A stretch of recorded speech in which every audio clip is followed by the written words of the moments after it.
Esse é um caso brutal que aconteceu nos Estados Unidos e teve resposta somente 30 anos depois. 3 amigos chamados Bob Gierce, Bob Hinson e Jim Barker, eles foram brutalmente assassinados na casa de um deles, que ficava no número 1318 da rua La Salle. Os 3 tinham muitos inimigos e isso deu início a várias teorias muito bizarras para o crime, envolvendo desde um crime passional até uma conspiração do governo. Aqui é Erika Miranda e esse é o podcast Casos Reais.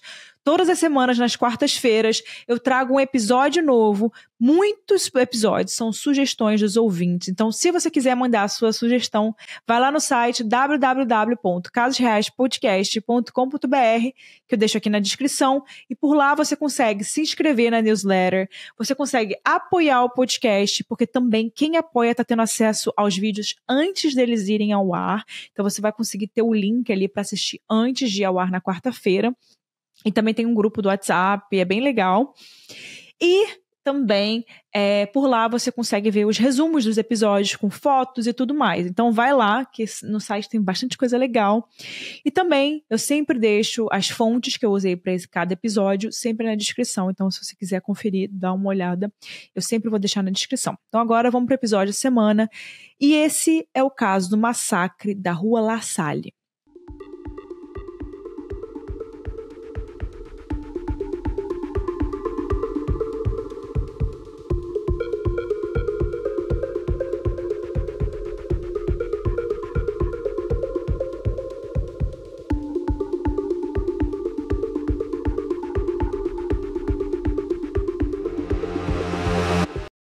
O caso de hoje ele aconteceu em 1971, na cidade de Indianápolis, nos Estados Unidos.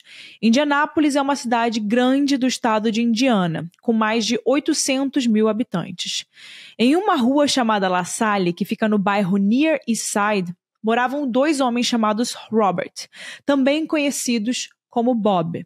Eles eram amigos e, além de terem o mesmo nome, eles eram sócios de uma empresa de microfilmes, a B&B Microfilm Services.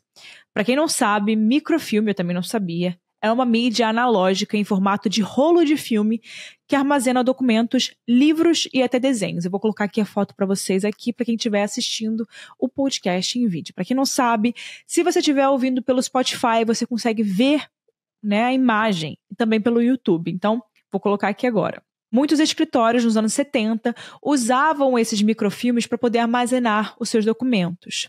Os 2 Bob, né, os 2 Roberts, na verdade se chamavam Robert Gierce, de 34 anos, também conhecido por Bob G, e Robert Hinson, de 30 anos, chamado de Bob H. Inclusive, eu vou usar esses apelidos para poder ficar um pouco mais fácil de identificar os 2, né, Robert, ao longo desse episódio. O Bob G e o Bob H, eles tinham se conhecido alguns anos antes, quando eles trabalhavam juntos na empresa Records Security. Essa Records, ela também vendia microfilmes e pertencia a um empresário chamado Ted Uland. Os 2 Bob, eles trabalhavam tão bem juntos que depois de um tempo, eles resolveram abrir o próprio negócio. O Bob G, ele era dono da casa de número 1318 da Rua La Salle e ele vivia lá sozinho. E depois de um tempo de amizade, ele convidou o Bob H para poder virar roommate dele, para eles dividirem a casa. Nesse período, eles conheceram mais uma pessoa importante para essa história. Um homem de 27 anos chamado James Barker. O James, mais conhecido por Jim, também trabalhava nessa indústria de microfilmes, só que em uma outra empresa. O Jim, ele fez muita amizade com os 2 e ele ainda morava super perto da Rua La Salle, né, onde os 2 ali moravam e onde todos eles passavam muito tempo na casa ali dos Bobs. Quem conhecia os 3 dizia que eles eram sempre muito juntos, sempre estavam próximos e também muito dedicados ao trabalho. Eles sempre trabalhavam além do horário comercial e tinham recentemente contratado uma secretária para poder ajudar ali nos processos, nos sistemas e tudo mais. O nome dessa secretária era Louise Cole. Só que nem tudo na vida dos 3 era trabalho e eles eram bem conhecidos por serem um pouco apocalípticos. Eles eram super festeiros e adoravam ir em bares para poder beber muito, flertar com todo mundo e até se meter em brigas com outros homens. E foi exatamente isso que eles fizeram no dia 26 de novembro de 71, uma sexta-feira. Nesse dia, eles foram até um bar que tinha dançarinas. Lá, o Bob H. se envolveu em uma briga com outro homem por causa de uma dessas dançarinas. De acordo com amigos deles, o Bob H. ganhou essa briga, porém, alguns dias depois, as coisas terminariam um pouco diferentes. Tudo começou alguns dias depois, na quarta-feira, dia 1º de dezembro. Eram 2 horas da tarde e o Bob G. e o Bob H. não tinham ido para o escritório. A secretária Louise até estranhou a ausência dos dois, mas como ela sabia que os dois tinham trabalho até tarde no dia anterior, ela achou que eles tinham somente perdido a hora. Porém, várias pessoas ligaram para o escritório perguntando pelos dois, o que foi deixando a Louise cada vez mais preocupada. Uma dessas pessoas foi a namorada do Bob G., a Diane, e a Diane disse que não conseguia falar com o Bob, então ela ligou procurando por ele no escritório. Além dela, outro homem ligou e deixou um recado um pouco estranho. Ele perguntou pelos dois Bobs, mas ele não disse qual era seu nome. A Louise até perguntou se ele queria deixar recado, mas ele respondeu, abre aspas, não, eu quero fazer uma surpresa. Nem diga para eles que eu liguei, fecha aspas. Um pouco depois das 2 horas, um amigo dele chamado John Carnes foi até o escritório para conversar com os dois Bobs. E lá, a Louise contou que os dois não tinham ido trabalhar e que também não estavam atendendo as ligações dela. Com isso, o John ele sugeriu que ele fosse até a casa deles, que não ficava tão longe. Ele pensou que talvez eles tivessem bebido tanto na noite anterior, então eles deviam estar de ressaca ali, acabados, e perderam a hora. O John dirigiu até a 1318 da Rua La Salle e logo viu a Casa Branca que pertencia ao Bob G. Na frente da casa tinham 3 carros. O carro do Bob G, o carro do Bob H. e do amigo deles, o Jim Barker. E vendo isso, John imaginou que realmente eles teriam ali se reunido para beber e eles estavam todos de ressaca. Então ele saiu do carro e subiu ali os 3 degraus que levavam até a porta da entrada da casa. Ele bateu na porta e chamou pelos amigos, mas ninguém atendeu. Ele continuou batendo na porta e esperando até que ele decidiu girar a maçaneta para entrar na casa. E aí ele viu que a porta estava aberta aquele tempo todo.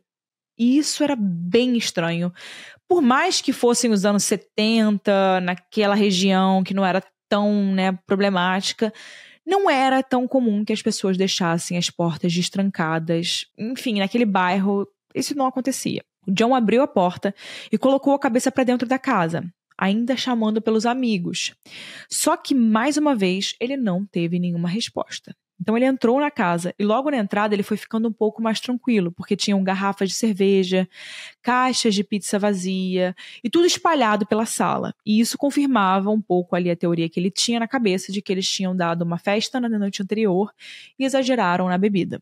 Mesmo assim, ele resolveu checar e foi até o 2º andar, ali na direção dos quartos. Só que nesse momento, ele começou a se assustar, porque no meio do corredor tinha uma pegada de sangue indo em direção aos quartos. Além disso, a porta do banheiro estava aberta e dela saía um par de pés.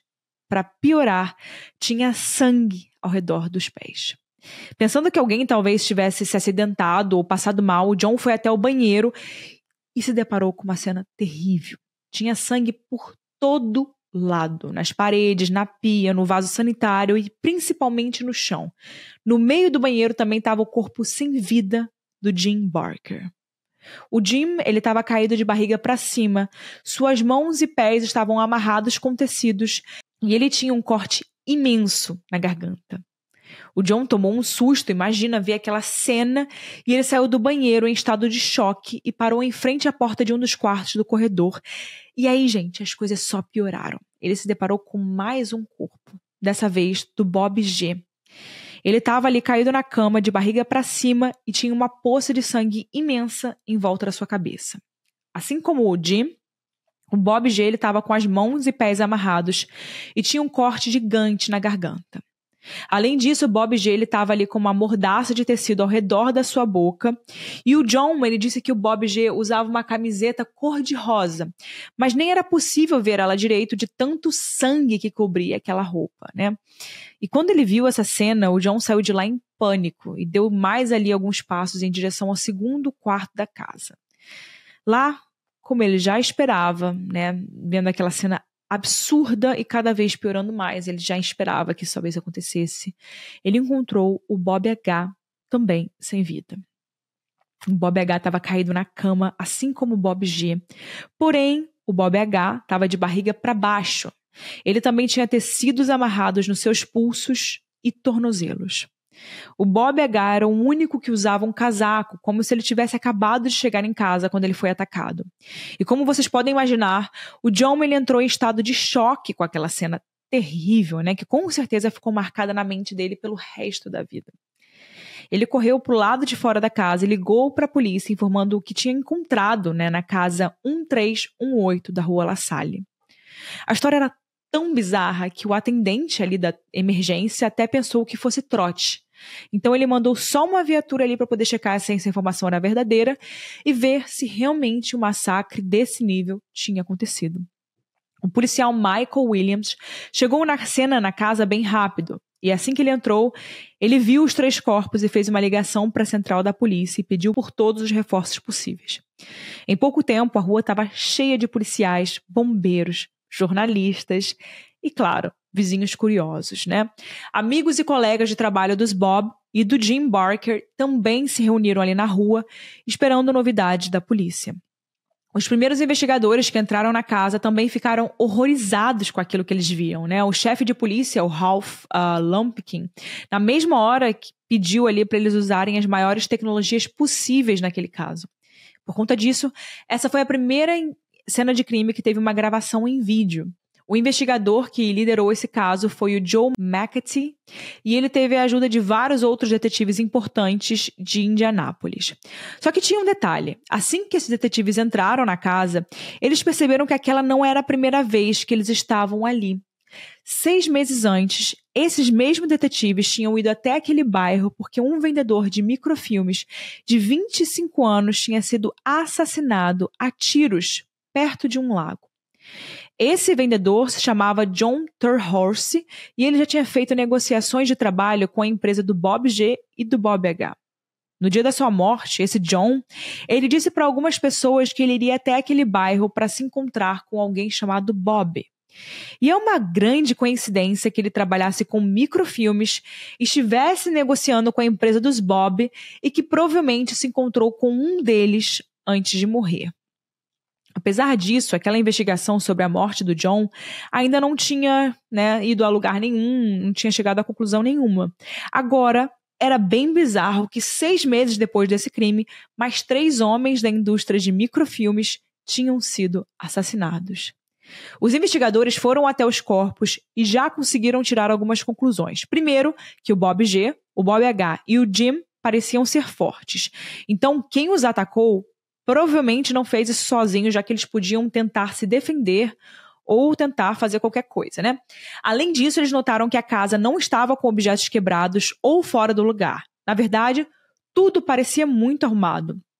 A porta não tinha sinais de arrombamento, levando a entender ali que as vítimas deixaram o assassino entrar. Será que talvez eles o conheciam? Na mesma hora, os detetives descartaram a hipótese de um roubo, né? Os 3 homens ainda tinham dinheiro nos seus bolsos e nada de valor foi levado. Isso sem contar que os 3 homens foram amarrados e tiveram as suas gargantas cortadas. Isso fazia o crime parecer bem mais pessoal, como, por exemplo, um acerto de contas. Sobre isso, os peritos analisaram cada corpo e perceberam que os cortes eram extremamente profundos. No caso do Bob G e do Bob H, os 2 tinham apenas um corte. E já no caso de Jim Barker, ele tinha 3 cortes menores na garganta. O mais bizarro é que a causa da morte não foi perda de sangue, e sim asfixia. Quem cortou as gargantas fez isso com tanta força que destruiu as traqueias e bloqueou a passagem de oxigênio. Só que isso não era tudo. Além de os homens terem sido amarrados, eles também tinham ferimentos na cabeça. como se eles tivessem sido atacados com algo pesado. E por conta disso, eles deviam estar desorientados quando eles foram amarrados. Um outro detalhe que os detetives perceberam eram os carros e as roupas que os 3 homens usavam. Cada carro estava estacionado em um lugar. Além disso, enquanto o Bob G e o Jim eles estavam sem os seus casacos, o Bob H ainda tinha o seu casaco, né? Isso fez os detetives pensarem que cada homem chegou na casa em um momento diferente. Talvez eles não tivessem ido ali para casa ao mesmo tempo. Talvez o assassino tenha amarrado 2 deles enquanto Bob H não chegava. Depois que ele chegou, o criminoso tirou a vida dos 3. Isso fazia sentido, porque se um assassino atacasse os 3 sozinho, ele estaria em desvantagem. E os homens teriam provavelmente reagido e lutado. Os peritos coletaram amostras de digitais na cena do crime e daquela pegada de bota que tinha no corredor. Vale dizer que nessa época ainda não existia análise de DNA em crimes. Além disso, a análise de digitais também dependia que eles tivessem algum suspeito. E aí surgiu a pergunta: quem odiava os 2 Bob e o Jim a ponto de cometer um crime tão cruel? Só que a resposta era muita gente. Acontece que eles tinham feito vários inimigos nos últimos anos, o que ia dificultar o trabalho dos detetives. No mesmo dia, várias notícias começaram a sair na mídia e o caso foi ficando super famoso no estado de Indiana com o título Os Assassinatos da Rua La Salle. Os detetives conversaram com alguns vizinhos em busca de pistas e nenhum deles ouviu nenhum barulho estranho ou percebeu nenhuma movimentação ali fora do normal na casa 1318. Mas os vizinhos viram um carro amarelo desconhecido estacionado na rua aquele dia, mais para frente da casa dos Bob. Eles também não sabiam dizer se tinha alguém no carro ou não. Os 3 corpos foram levados para autópsia no dia seguinte, dia 2 de dezembro, e lá o médico legista confirmou a asfixia como causa das mortes e também determinou a hora em que as mortes aconteceram. Como eles foram encontrados só às 2 horas da tarde do dia 1º, era um pouco difícil dizer a hora exata, mas mesmo assim, pelo estado ali dos corpos, ele determinou que a morte aconteceu antes das 2 horas da manhã, ou seja, era provável que eles tivessem morrido na noite do dia 30. Enquanto isso, os detetives decidiram conversar com pessoas próximas às 3 vítimas para entender quais foram os seus últimos passos. Eles conversaram com o John, que encontrou os corpos, com a Louise, a secretária, e outras pessoas, como a namorada do Bob G. O dia anterior, 30 de novembro, tinha sido um dia normal na empresa. A secretária Louise saiu do escritório às 5 horas. Ela se despediu do Bob G e do Bob H, e eles falaram que iam trabalhar até umas 8 horas. Isso diminuía ali um pouco a janela de tempo das mortes. Se eles realmente ficaram no escritório até as 8, então eles teriam morrido entre 8 da noite e 2 da manhã. A namorada do Bob G também deu o seu depoimento. Ela se chamava Diane Horton e contou para a polícia que até tentou ir até a casa do Bob naquela madrugada, mas que não viu ninguém. Ela falou que passou lá de carro a 1 hora da manhã, mas todas as luzes da casa estavam apagadas. Então ela foi embora imaginando que o Bob G já estava dormindo. Isso levou os detetives a acreditar que eles teriam morrido mais cedo, mais perto ali das 10 horas da noite. E além disso, lembram do antigo chefe do Bob, o Ted Uland? Como todos eles ainda estavam ali na indústria de microfilmes, eles não tinham perdido contato com o Ted e até faziam algumas negociações. Então ele deu um depoimento e contou para a polícia que às 9 horas ele ligou para a casa dos Bob e conversou com os 2 pelo telefone sobre o trabalho. Essa conversa teria durado ali bastante tempo, entre as 9 e 9h30. O Ted também disse que sabia que a linha telefônica dos Bob ligava tanto para o escritório quanto para a casa deles. Ele falou que não pensou em perguntar onde eles estavam, então ele não sabia de qual linha eles tinham atendido. Levando em consideração esse depoimento, isso diminuía ainda mais a janela de horário em que eles podiam ter morrido. Agora era provável que eles tivessem sido assassinados entre 22 horas e 1 da manhã. Por a Diane ter admitido que passou pela casa naquela noite, os policiais também, claro, ficaram de olho nela. E também de olho no Ted Uland, já que ele foi provavelmente o último a falar com as vítimas. Além disso, algumas pessoas conhecidas dos 3 homens disseram que a secretária Louise não era somente uma secretária. Algumas pessoas dizem que ela tinha um caso com o Bob H., Mas aparentemente a própria Louise negou essa história. E tinha um grande problema. A Louise era casada e traição pode ser uma grande motivação ali para um crime brutal. O marido da Louise se chamava James T. e algumas pessoas chamavam ele de JT, de JT. 2 semanas antes do assassinato, aconteceu uma festa de aniversário do Bob G. Alguns amigos do Bob H. disseram que nessa festa, a Louise e o seu marido JT estavam brigando. E nessa briga, o JT ficou muito alterado, dizendo que a Louise estava traindo ele com um dos Bob. Várias pessoas nessa festa também ouviram ele dizer que, abre aspas, cortaria o pescoço de quem se envolvesse com a esposa dele. Fecha aspas. E era bem suspeito que 2 semanas depois, os Bob realmente foram encontrados com a garganta cortada. O JT e a Louise foram levados para a delegacia e lá eles deram seus depoimentos e falaram sobre os seus álibis. E a Louise defendeu a inocência do marido, dizendo que ele esteve com ela durante toda aquela noite. Eles fizeram testes do polígrafo e passaram, então a polícia acabou liberando eles, já que não tinha nenhuma evidência ali contra o JT. Só que ele não era o único homem que poderia ter cometido o crime por ciúmes. A Diane, namorada do Bob G., tinha um ex-marido chamado Carol Horton, que era extremamente ciumento.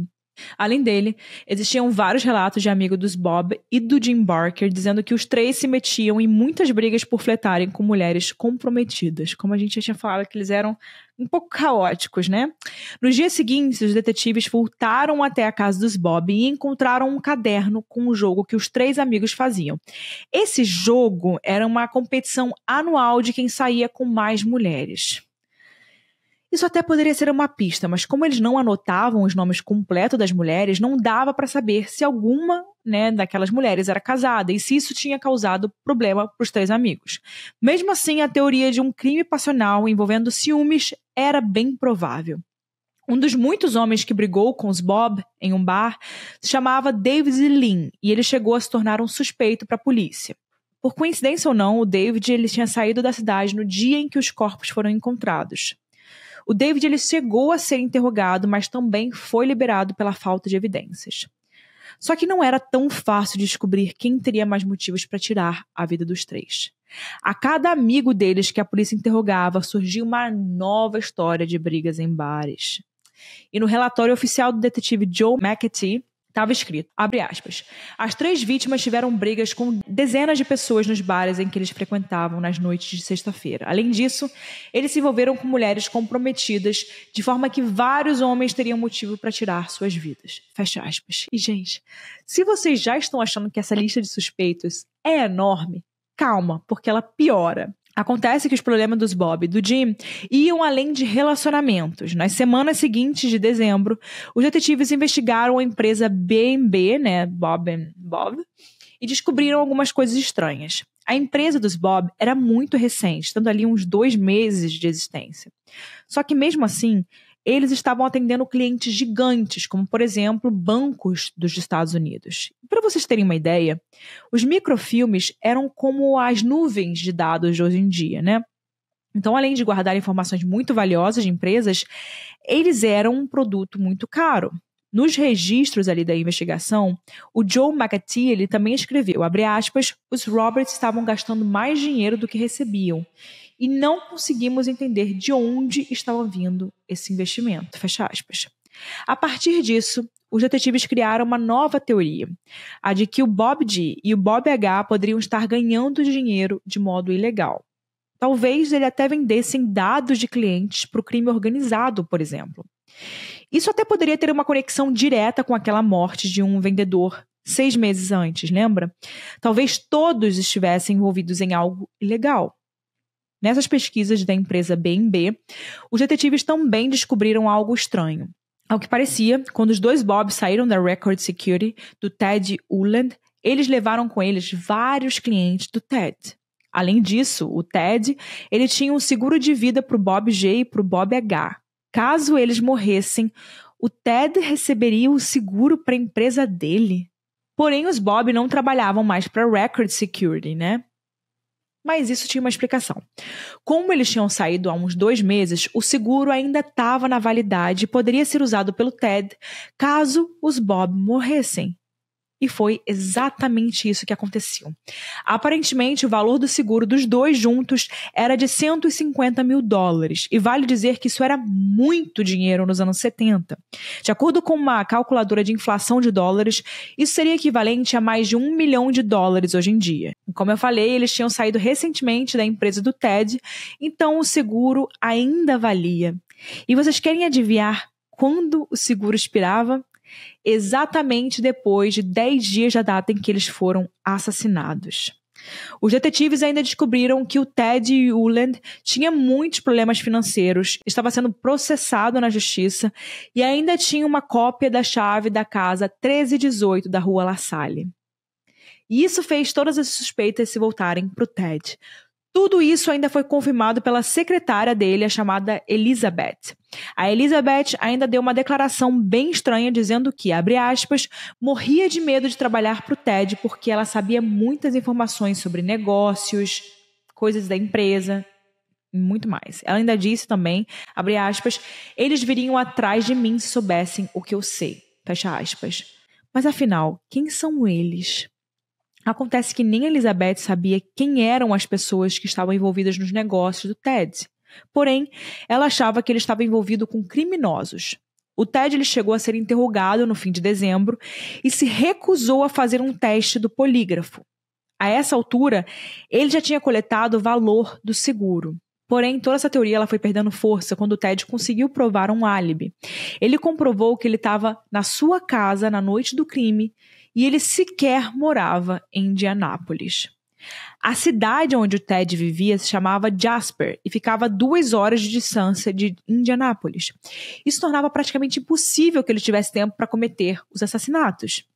Mesmo assim, os detetives achavam que o Ted tinha bons motivos para tirar a vida dos Bob.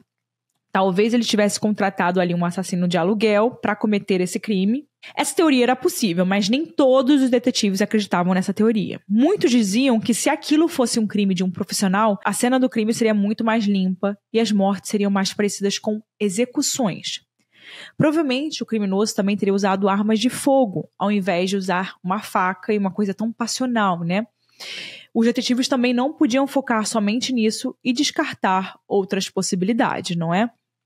Então, depois de algumas semanas, já em 1972, eles descobriram mais conexões entre a B&B, a empresa dos Bob, e aquele vendedor John Thurhouse, que morreu 6 meses antes.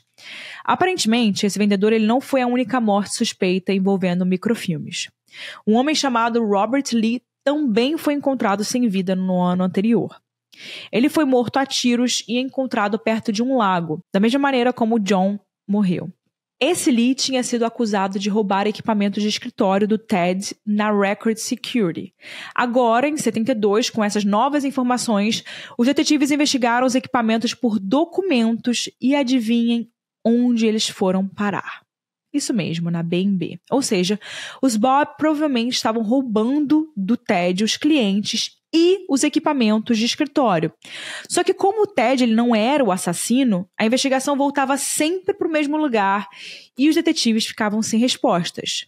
Em janeiro daquele ano, o arquivo do caso do massacre da Rua La Salle já tinha se tornado o maior arquivo de Indiana, ou seja, era um arquivo gigante, com muitas informações e vários suspeitos. Em junho de 92, o caso foi passado para novos detetives para ver se alguém conseguia encontrar alguma nova linha de investigação. Esses novos detetives se chamavam Jerry Campbell e Derry Churchill.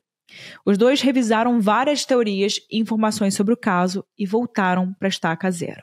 Eles até pensaram em retomar a possibilidade de ser um roubo que deu errado, mas como eu falei antes, as chances de ter sido um roubo eram mínimas. Essas novas investigações não trouxeram nenhuma novidade e os meses foram passando sem respostas para o crime.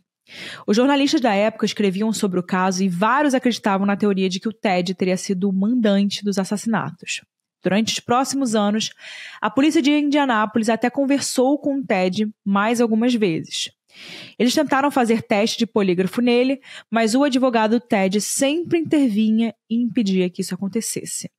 E 5 anos depois dos assassinatos, em 76, o caso continuava sem pistas e os detetives ficando indo e voltando nas teorias que já existiam. Com isso, eles voltaram a investigar a hipótese de um crime passional e de namorados ou maridos ali ciumentos que teriam tirado a vida dos Bob e do Jim. Mesmo assim, isso também não levou a nada. Quando chegaram os anos 80, um grande problema tomou conta desse caso. O caso já tinha poucas evidências, como ali alguns lençóis ensanguentados que tinham digitais e alguns documentos do Bob e do Jim.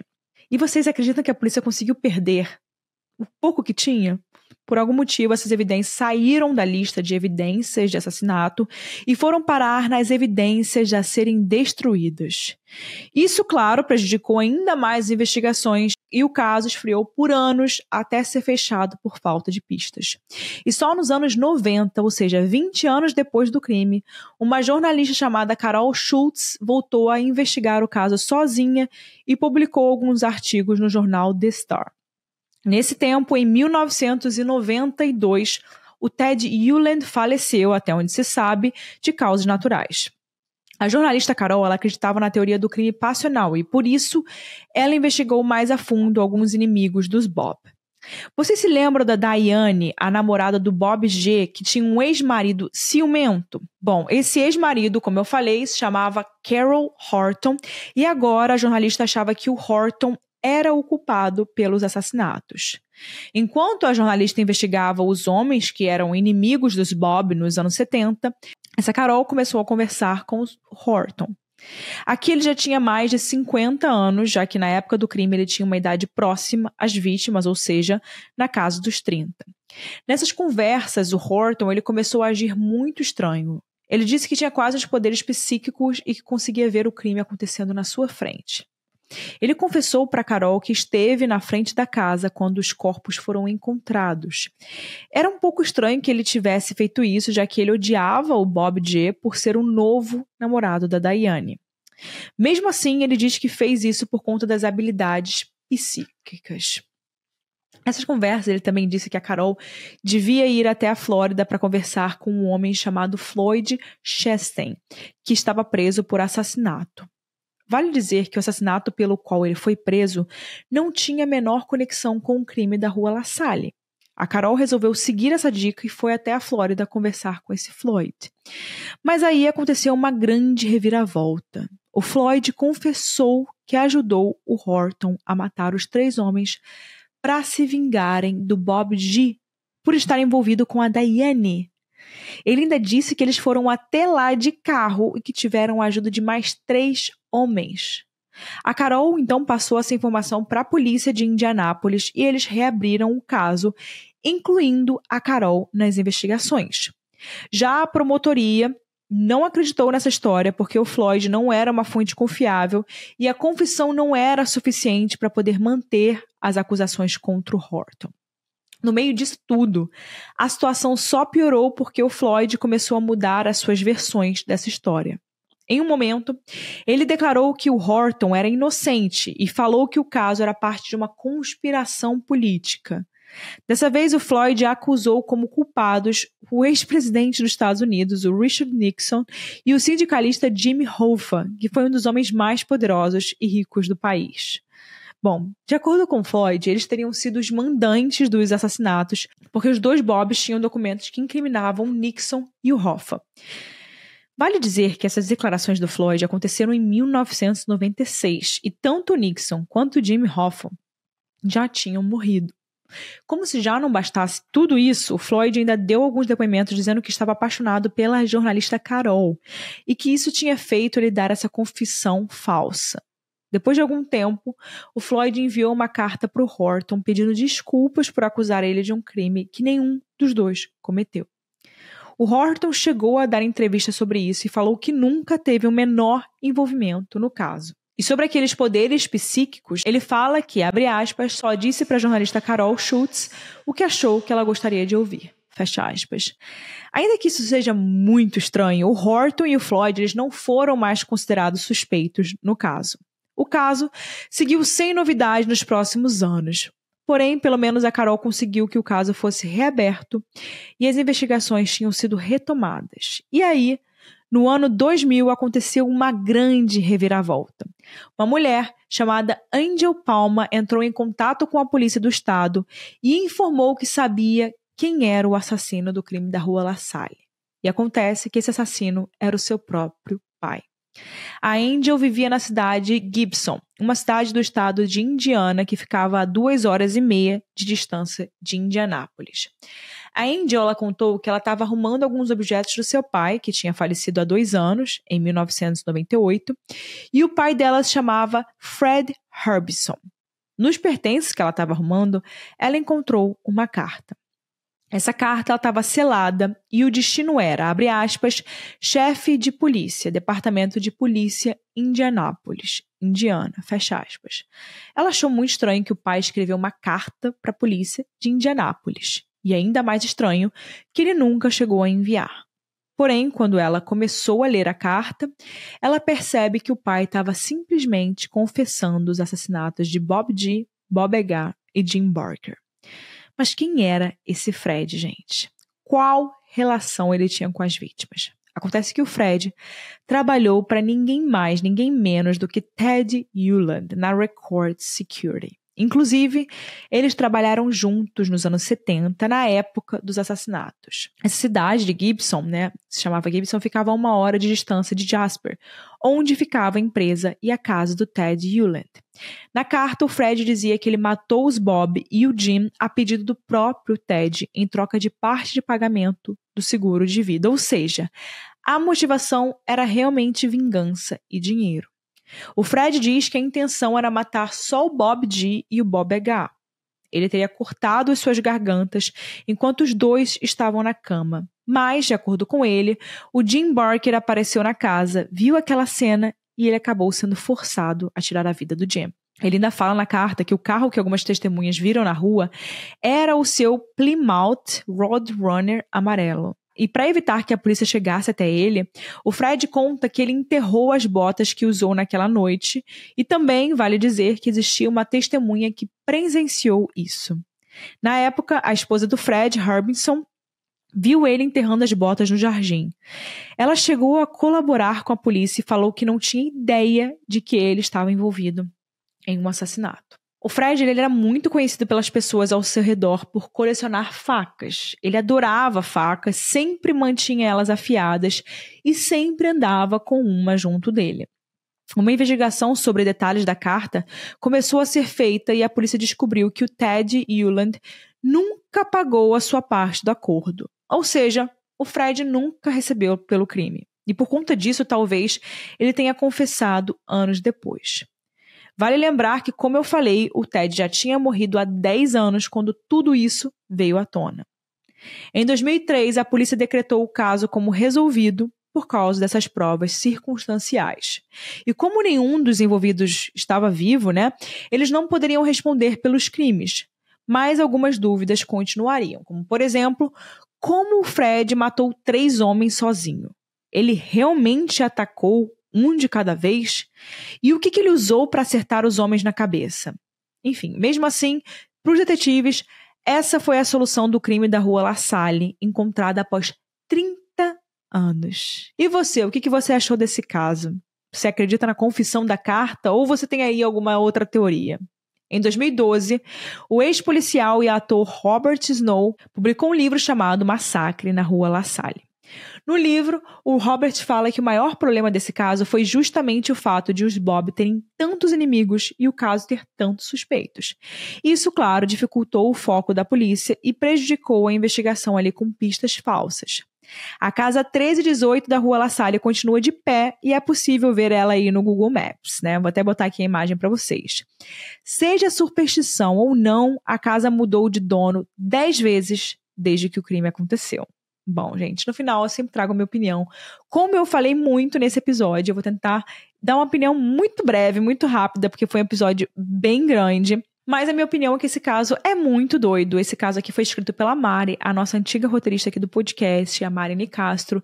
E ela, acho que foi a Mari que deu essa sugestão de caso, e eu achei muito interessante. Realmente eu tô sem voz aqui, porque é um caso muito grande. E muito louco, Como eu falo, às vezes eu falo que é quase impossível, se você conseguir resolver um caso depois de tantos anos, principalmente por causa das pistas, né? Muitas vezes as coisas que estão ali na cena do crime, até as coisas que são encontradas, como por exemplo nesse caso, eles acabaram trocando ali os materiais que foram coletados na cena do crime, então isso, claro, que dificultaria qualquer tipo de exame que fosse feito anos depois usando uma nova tecnologia, porém, nesse caso, ele foi resolvido porque alguém veio falar, então isso é muito interessante, eu acho isso muito interessante, né, e se você ver aquela história, né, se você vê alguma coisa estranha, não fique calado, leve, fale, às vezes aquilo pode ser estranho para você, mas pode ter muito sentido para alguém, né, essas cartas, por exemplo, nossa, imagina, gente, graças a Deus que esse crime foi resolvido. A gente tem uma resposta para o que aconteceu. Imagina até hoje ficar na dúvida sobre o que teria acontecido. Porém, como a gente sempre fala também em vários casos, às vezes a verdade é sempre a mais simples, né? Às vezes a gente cria várias teorias, ciúme, não sei o que e tal, mas era só o básico, a primeira teoria que tinha aparecido, né? Muito doido que eles tinham tantos inimigos, né? E se eles não tivessem tantos, eu acho que o caso teria sido resolvido mais facilmente. Então, essa é a lição de hoje. Cultivem amigos, façam menos inimigos, porque até um crime pode ser mais fácil resolvido se você tiver menos inimigos.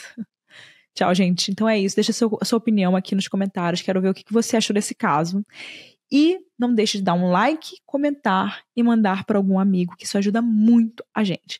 Vejo vocês semana que vem em mais um episódio do Casos Reais. Tchau!